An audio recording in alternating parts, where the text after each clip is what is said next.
In this video, we will be looking at graphing polynomial functions, and our first example is reviewing how to classify a polynomial.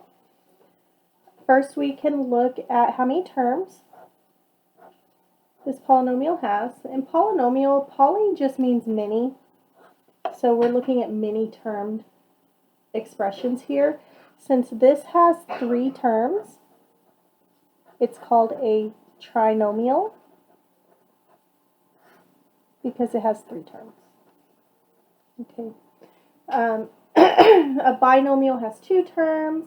Monomial has 1 term, so mono means 1, bi means 2, tri means 3, and then when you get 4 or more, we just call them polynomials, meaning many terms. Okay? So this polynomial is in what we call standard form. Standard form is when our polynomial is ordered by the highest exponent first. So we have an exponent of 3, then the exponent of that invisible 1, and then we have our constant in the back. So that is called standard form.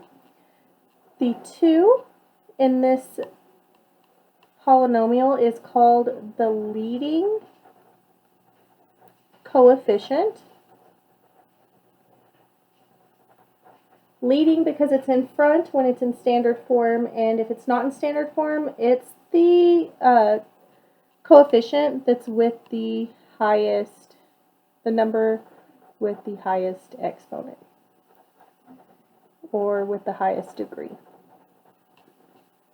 Okay, if it's not in standard form, you look for that variable term that has the highest exponent, and the coefficient in front is your leading coefficient. So it should always be in the front when you rearrange it into standard form. To know the degree of a polynomial, for my class we have this little cheat sheet that I've given you just to kind of help remind you from Algebra 1. We have their names of our polynomials that goes with their degree, their exponent, excuse me, and then some examples here. Okay, so if it is a constant, it's going to be a loner. I always call them the loner numbers. They're constantly alone. They don't get to have a variable with them, or it could be a loner variable.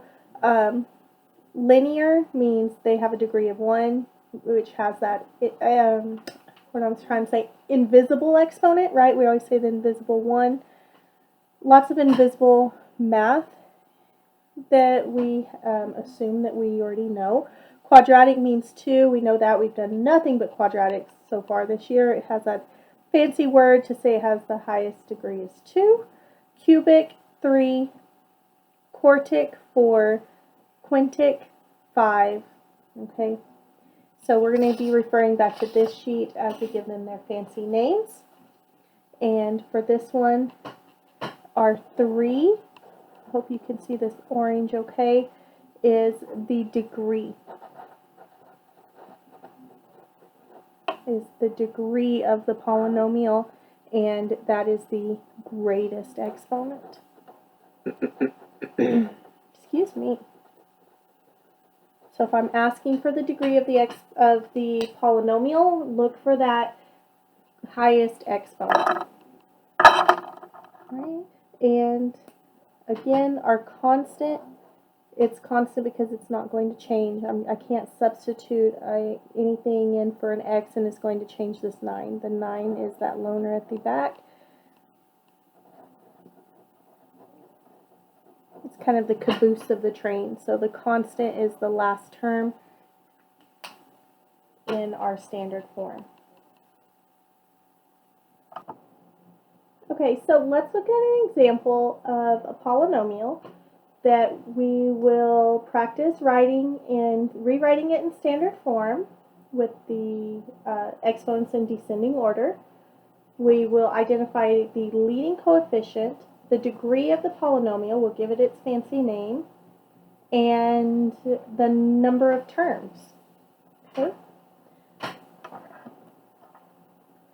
So first I want to look for my greatest exponent, which looks like it's 6. So this entire term, taking the sign in front as well, so it's positive, is a positive 2 x to the 6th power. Nope, no, oh my goodness, I'm doing the wrong one. I'm doing part B. Sorry, scooch up here. 4 is our greatest exponent. Again, look at the sign in front. That always tells you if it's a positive or a negative. So that's negative 3x to the 4th power. Our next term, again, starting with the highest exponent, counting down, 4, 3, would be negative 5x to the 3rd power. There's no x to the 2nd power, so now I will go to positive 2x. Remember, it doesn't have a sign in front. It's assumed to be positive. And then we have our constant. That's like the caboose of our train. It always goes to the back. Okay. Our leading coefficient will be the coefficient with the highest exponent, which is negative 3. Ooh, that did not work, did it? So negative 3 is my leading coefficient. The degree is the value of the highest exponent, which is 4, so it's a 4th degree polynomial. And the number of terms. Terms are the parts of an expression that are separated by positives and negatives. So 1 term, 2 terms, 3 terms, 4. So you'll see even here when I separated them, there are 4 terms to this polynomial. Okay, a 4th degree polynomial. Okay, so let's scoot down here. You can pause the video anytime you need to copy this down to catch up.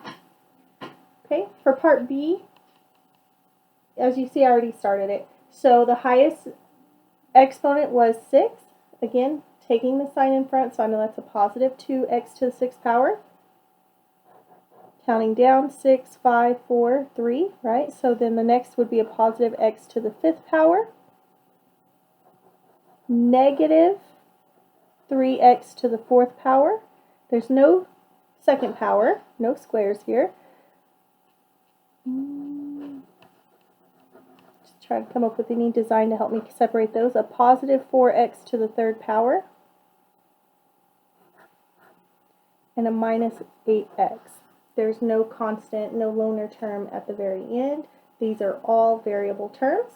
The leading coefficient is the coefficient in front of the highest exponent, which is a positive 2. The degree is the value of the highest exponent, which is 6. And the number of terms are all the parts of the expression separated by addition and subtraction symbols. They're positives and negatives. So 1, 2, 3, 4, 5. There are 5 terms, making this a polynomial. Again, poly, just a fancy name for more, or many. Just like a polygon last year in geometry, poly meant many-sided shape, polygon, polynomial, many terms. Okay, so this is a 6th degree polynomial.